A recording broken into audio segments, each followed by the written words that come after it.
Hi friends, welcome back to మన channel. అఖండ దీపం తల మీద పెట్టుకొని 5 ప్రదక్షిణాలు చేస్తూ ఉంటుంది. అది సమయానికి సడన్గా కాలు స్లిప్ అయ్యేసరికి అప్పుడు అఖిల్ పట్టుకుంటాడు. 5 ప్రదక్షిణాలు చేసిన తర్వాత పంతులు గారు, అమ్మవారి కుంకుమ మీ బాబు నుదుటిన పెట్టండి, వెంటనే బాబు కళ్ళు తెరుస్తాడమ్మా అని చెప్పేసి స్వామీజీ చెప్పిన మాటలకు సరే చెప్పేసి వాసు తల ఊపుతూ ఉంటుంది. వదిన పదండి, అమ్మ అన్నయ్య వెయిట్ చేస్తారా అని చెప్పేసి అఖిల్ హాస్పిటల్ దగ్గరికి వస్తూ ఉంటారు. మరోవైపేమో ఆ బన్నీ మాత్రం కళ్ళు తెరవకుండా అలాగే ఉంటాడు. ఇక అభి జయంతి బాధపడుతూ ఉండగా ఈలోపు దమయంతి మళ్ళీ హాస్పిటల్ దగ్గరికి వస్తుంది. ఈలోపు కుంకుమ తీసుకొని వసు హాస్పిటల్ దగ్గరికి వస్తుంది. బన్నీ రూమ్ దగ్గరికి వెళ్ళి కుంకుమ నుదుటిన పెడుతుంది. బన్నీ దగ్గర కూర్చొని ఏడుస్తూ ఉండగా జయంతి ఇంకా బన్నీ కళ్ళు తెరవలేదు అని చెప్పేసి బాధపడుతూ ఉంటుంది.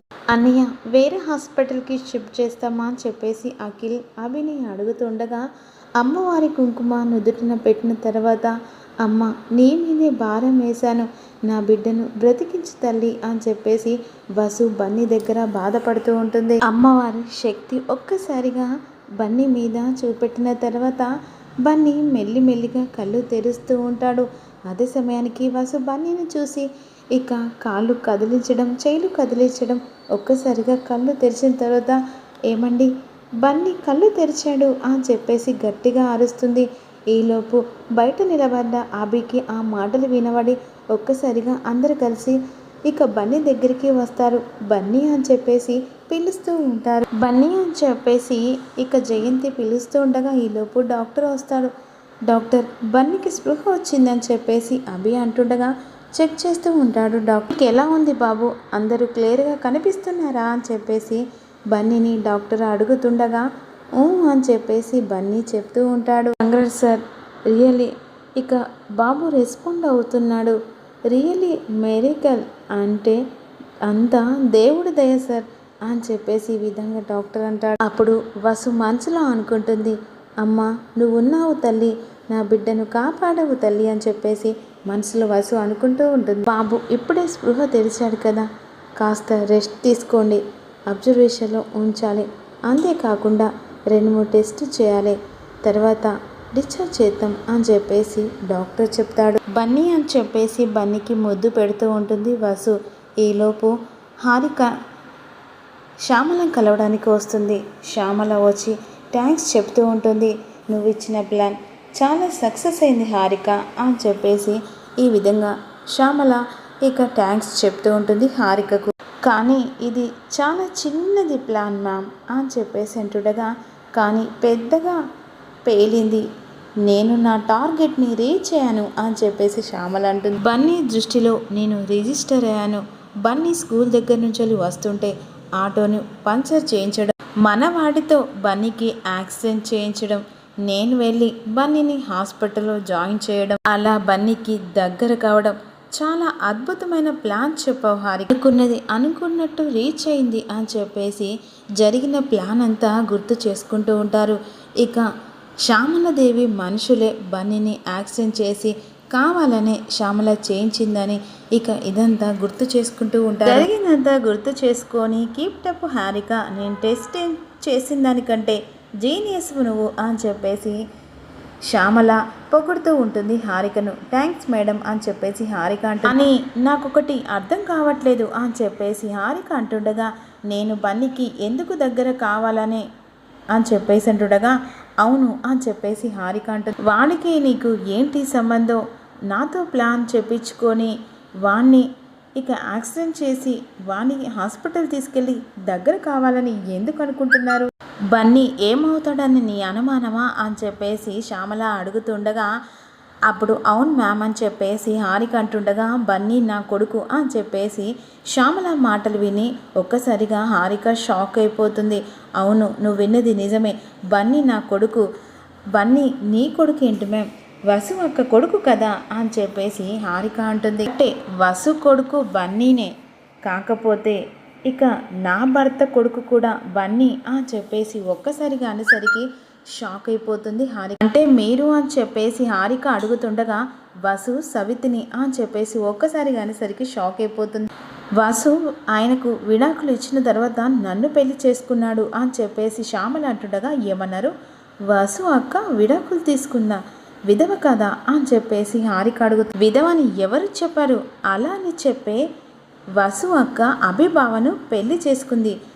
అసలు అబద్ధం చెప్పి పెళ్లి చేసుకుంది.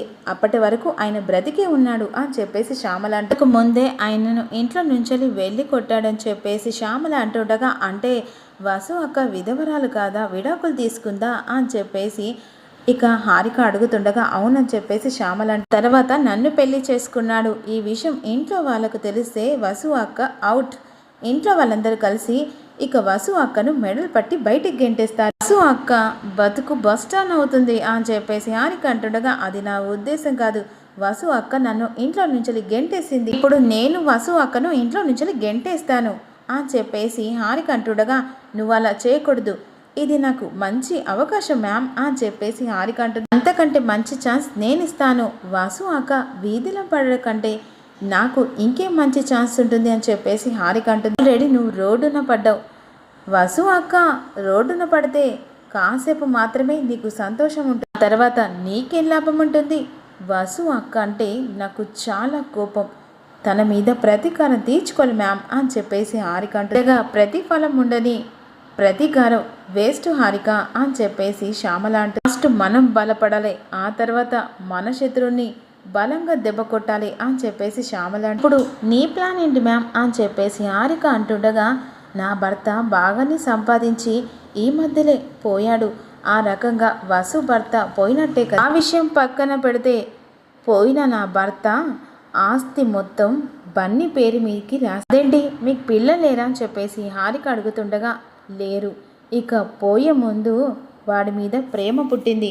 బన్నీ ఎవరి దగ్గర ఉంటే వాళ్ళకి ఆస్తి అనుభవించే అధికారం హక్కు ఉంటుందంటే ఆస్తి కోసం బన్నీని దగ్గర చేసుకోవాలనుకుంటున్నారా అని చెప్పేసి హారిక అంటుండగా, లేకుంటే నా మొదటి భర్త భార్య కొడుకు మీద ప్రేమతో దగ్గర చేసుకోవాలనుకుంటున్నానా? బన్నీ నా దగ్గరికి వస్తే ఆస్తి మొత్తం నా సొంతం అవుతుంది.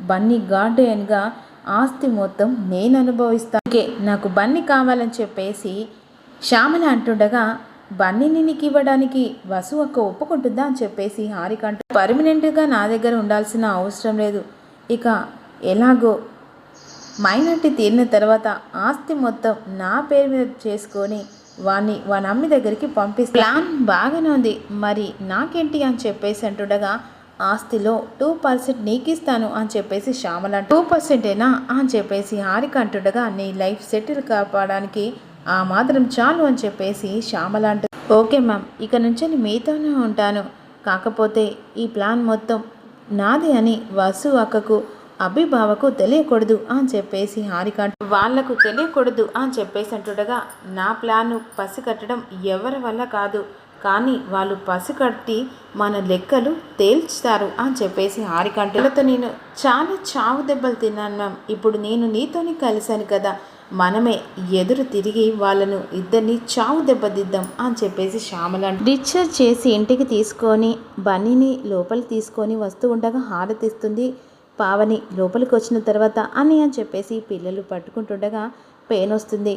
ఇక కీర్తి అన్నయ్యకు దెబ్బలు తగ్గగా కేర్ఫుల్ అంటుండగా, సారీ అన్నయ్య అని చెప్పేసి పిల్లలు అంటారు. ఇంటికి వచ్చినందుకు చాలా సంతోషంగా ఉందన్నయ్య అని చెప్పేసి పిల్లలు అంటుండగా, ఇప్పుడు ఎలా ఉంది బన్నీ అని చెప్పేసి భాస్కర్ అంటుండగా, బాగుంది పెద్దనాన్న, ఇక నుంచి చాలా కేర్ఫుల్గా ఉండాలి అని చెప్పేసి అఖిల్ అంటుండగా, అలాగే బాబాయ్ అని చెప్పేసి బన్నీ అంటాడు. దిష్టి పడిందో ఏంటో, ఇక నుంచి చాలా జాగ్రత్తగా ఉండు బన్నీ అని చెప్పేసి జయంతి అంటుండగా, సరే నానమ్మ, జాగ్రత్తగా ఉండి చెల్లెల్ని కూడా జాగ్రత్తగా చూసుకుంటాను, నీ దగ్గరకు వచ్చి నీ గాయాలు తగ్గేంత వరకు రోజు నేను చూసుకుంటాను అని చెప్పేసి అంటుండగా, థ్యాంక్ యూ పిన్ని అని చెప్పేసి బన్నీ అంటమైంది.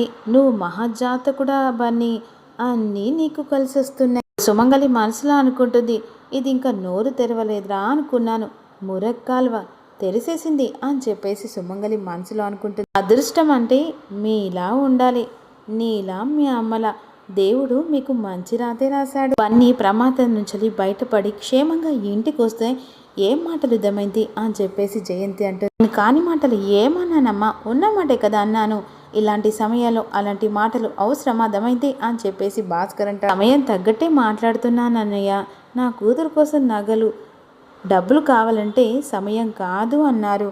అదే బన్నీకాడు కోసం అయితే కుటుంబం మొత్తం కంగారు పడిపోయి లక్షలు హాస్పిటల్ పెట్టారు అని చెప్పేసి దమయంతి అంటే ట్రీట్మెంట్ కోసమే కదక్క ఖర్చు పెట్టారని చెప్పేసి అఖిల అంటుండగా, దానేరా అదృష్టం అంటారా తమ్ముడు అని చెప్పేసి దమయంతి అంటుంది. వాళ్ళకలా కలిసి వస్తుంది అంటున్నాను, మా బతుకులు మాత్రమే ఇలాగే ఉన్నాయి. ఇప్పుడు నీ ఏడుపు అంటే బన్నీకి డబ్బులు ఖర్చు పెట్టాడనా లేకుంటే నీకు డబ్బులు ఇవ్వలేదనా అని చెప్పేసి సుమంగలి మనసులో అనుకుంటా, ఏడుపు ఎవరికైనా ఎవరికి ముద్దు ఆ దేవుడికే నా మీద దయలేదు అని చెప్పేసి దమయంతి అంటే అదే వసు వదిన భర్త బన్నీగాడి నాన్న చచ్చిపోతే ఇక అన్నయ్య రూపంలో వసు వదినకు భర్తని బన్నీగాడికి నాన్నని ఇచ్చాడు ఆ దేవుడు అని చెప్పేసి దమయంతి అంటూ ఇక మాట్లాడింది చాలు అని చెప్పేసి జయంతి అంటుండగా, నిజమే కదమ్మా మాట్లాడుతుంది, వసు వదిన మొగుడు బతుకుంటే ఇలాంటి వైభవం ఇక తనకు అనుభవించే ఉండేదా ఏంటి, సుఖంగా సంతోషంగా అతనితో ఉండేవాళ్ళ ఏంటి, ఆయన పోయాడు వీళ్ళిద్దరిద్దరం పోయింది అని చెప్పేసి వసును బన్నీని బాధ పెడుతూ ఉంటుంది దమయంతి మాటలతో. దమయంతి ఆపుతావా, జస్ట్ స్టాప్ ఇట్ అని చెప్పేసి అంటుండగా, నిజంగా నువ్వు దేవుడు అన్నయ్య, ఈవిడ కొడుక్కి కొత్త జీవితాన్ని నువ్వు ఇచ్చా. నాకు తెలిసి వసు వదిన వాళ్ళ మొదటి మొగుడు చచ్చినప్పుడు కాస్త ఏడ్చుంటుంది, ఇప్పుడు మాత్రం ఆనందంగా పడుతుంది అని చెప్పేసి వసును బాధ పెడుతూ ఉంటుంది.